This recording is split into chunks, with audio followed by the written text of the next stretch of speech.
Yeah, proud of the players. They took care of business. They did what they needed to do. They showed great character being down 7 at home. Came out the second half and didn't show any. They didn't flinch. They came out and really competed hard, executed well, and took the lead in the first 4 minutes. So I'm really, really happy for them. I hope we would get more fans to really come out and watch this team. I think these players deserve it. They're not perfect, and we're not perfect, but they've been really working hard to try to, make this program a special program. And we need more fans. I mean, we need more fans. The ones who came, I love it, but these players deserve more people to show up and watch them. Again, we're not perfect, but we give great effort. We play with great spirit, and the whole time they've been laboring trying to, just make this program be a special place. It's probably the most balanced scoring attack you've had all season, other than Nick. But 9, let's call them tough fingers. Yeah, first half we got bogged down. I got to continue to do a better job of figuring out exactly who we are, without Jarrell Brantley. Now that we have a week to practice, maybe we can figure that out. But I give the players, we made an adjustment at halftime, and they went out and they executed it well and did a great job of playing basketball. Certainly, maybe we need to play motion more than we do ball screens sometimes, and we need to change. But they did a great job of executing in the second half and played unbelievable, played great basketball, played unselfish, played hard, played inspired, and they did what they needed to do to win at home and take care of home court. With Jarrell out, do you feel like, is Jalen the guy that this is the biggest, I guess, I wouldn't say audition for, but stands to improve his standing or whatever you want to call it? Well, not so much an addition. I mean, obviously he played 5 minutes a game last year, and so now he's playing 30. And we need him to deliver, and I'm proud of him because he's just trying to play defense and rebounding and let the shots find him. And he showed up and played great tonight, 13 points. He's done that before, so I'm really proud of him, and I think he's doing a great job. But, it ain't just Jalen. It's everybody trying to step up to fill that void. So you talked about making an adjustment. You went away from the primary ball screen to more of a motion. What did you think that did to kind of free things up? Well, I think first of all, you got to give High Point credit. High Point guarded their butts off in the first half, and we started out really hot. We made some shots. We were getting stops. We had transition. Everything was going our way, and there was about 5 or 6 minutes where they clamped in, and they did a great job of trapping Grant and Joe Chile every ball screen, and they rotated well. You got to give them credit. A lot of times we got it out of the traps, and we just didn't make the play. And so got to give High Point credit. I think when we went to the motion, it just got us moving more, and it got us away from ball screens, and it helped. Do you feel like you guys make adjustments easier because of the experience that you guys have, and the guys know, all right, if this is not working, then we kind of need to do this? Yeah, it's a veteran team. They play a lot of games together. Certainly, like late in the game, it was 4 minutes left, and Joe had 4 fouls. I had planned on putting them right back in. But, you got Marquise and Grant and Cam, who's battle-tested, who's been here, been through a lot of adversity, a lot of ups and downs, trials and tribulations, and they've been battling. So, I mean, they did a good job of finishing the game, and we didn't have to put Joe back in. So I think that experience helps with that, and it's a very refreshing thing. When you had the kind of the first half that you had, well, from about 10 minutes into the locker room, do you ever get mad in the locker room? Yeah, no, I'm not getting mad. I mean, because they were playing hard. Only thing I got mad is they had 3 tip-ins. They had 29 points, okay? They had 3 tip-ins, so they really earned 23. So, hey, that's a great effort. I can't be mad at that effort. I was more mad at myself because we gave good effort, but we took too long to make the adjustment on what we needed to change to be more efficient offensively.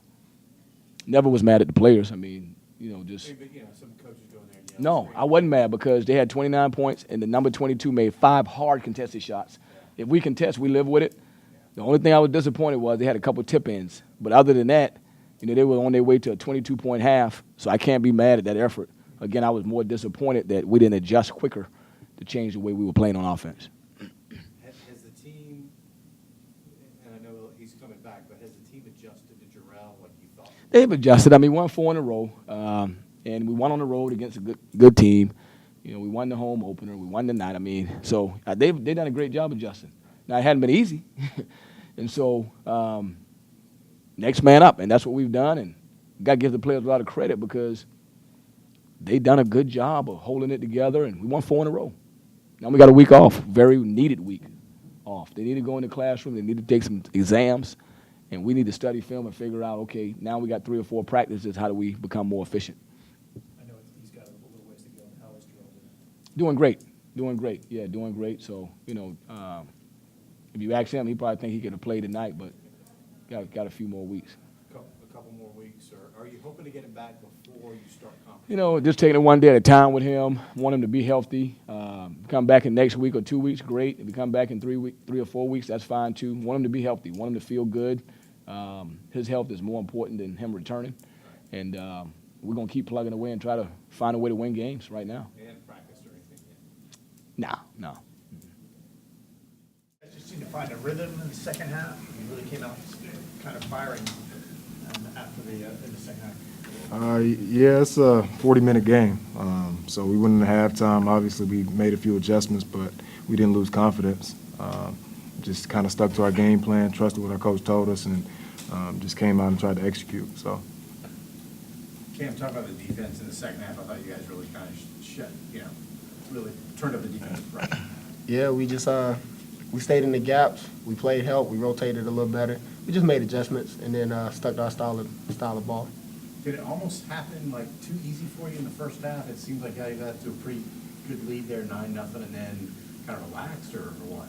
I wouldn't even say too easy because, that was the very beginning of the game. We just came out, we hit some shots, we got some stops. But again, it's a 40-minute game. So we started off pretty well, but we didn't hang our hat on, the first 3 or 4 minutes that we played well. It's a full game, and they came back and they got the lead. So we just had to do what we did in the first 5 minutes and just do it more consistently throughout the game. Joe, do you feel like that's one of the things that this team does really well, that if something's not working, that you guys don't have quite clicking, that you make adjustments really well because you have so many guys that have been through the ringer before? Yeah, I think experience plays a factor in that, and I think having a tremendous coach and Coach Grant, who we trust, that plays a huge part into it as well. So, like I said, we got into the locker room at halftime, and we just trusted whatever he was going to tell us, and we made a slight adjustment. It wasn't anything crazy, but he told us to keep doing what we're doing defensively, and stuff will start to fall our way. No yelling, no screaming by coach or anything? Nah, we was playing hard. We did everything he asked. We just probably more so on us. Like we just didn't make some shots and just had to settle into the game. So we just settled in.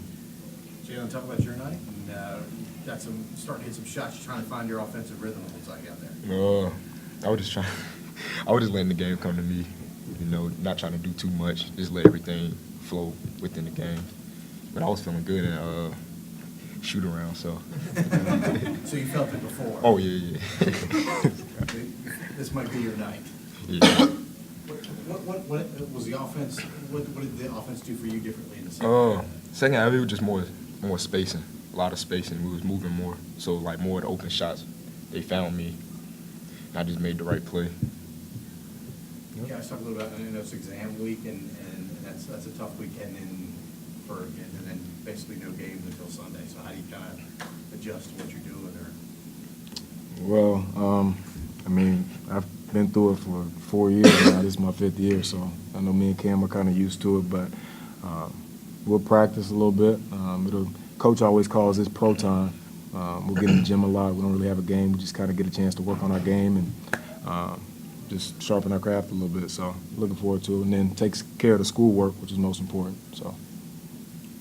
Cam, I want to ask you, because I know Joe probably won't brag about himself, but does he have the best crossover on the team? Man, this is the best player in the CAA. Well, go ahead and quote me on that. The best guard in the CAA.